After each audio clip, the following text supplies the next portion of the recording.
Ngisacela ukubengelela ngoma ngothobani sakho mesipulwa ezinye sipulwa amathambo. Phatho ukubhala usandla sensimbi. Sobo sentambo enhliziyo ebomvu zamadoda. La ngizocela ukuthi nginibonise nakho.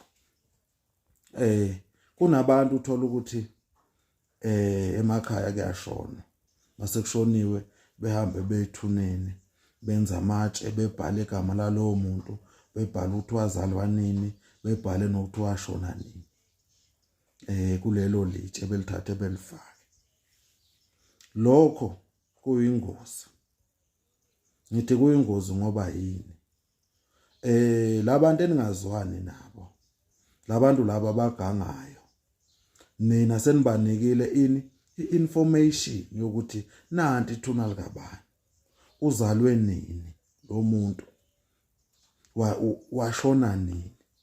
Sengisho ukuthi ke ukubhala amathuna mina ngesingami ukufanele ngabe into enjani engenziwa. Yabo. Sibuyele emuva emandulo ngoba ngalesikhathi ulibhala lethuna wena ukuthi ubani oshonile ubhala amagama konke lapha. Laba bagangayo. Labantu laba bathatha inhlahla zenu.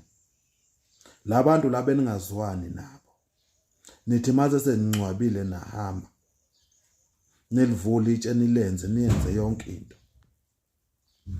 Baba bayahamba befike lapha emathuneni. Vele ulibhalile wena.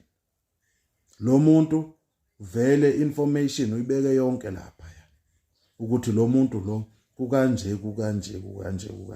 Sekulula ukuthi yena ke idlozi lake nilenze njani lithwebuleke. Sekukalula ukuthi ke nina benivalele izinto. Ngoba yinina enidayisa ngani. Yinina enidayisa ngani ngezidalwa zakini.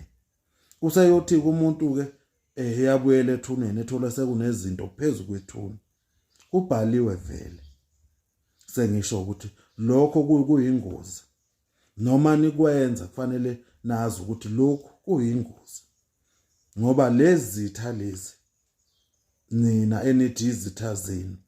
Nina vele seninikile information yokuthi nanti ithuna likabani, wazalwa nini, washona nini, amagama akhonke. Uyathatha umuntu uyahamba uyosetshenzwa. Bese niyavaleka. Bese nithini? Bese nithi hayi nina naloyo. Yabo sengisho uthana kuyingozi lokho. Kuyingozi lokho. Siyathokoza uma ngothobani.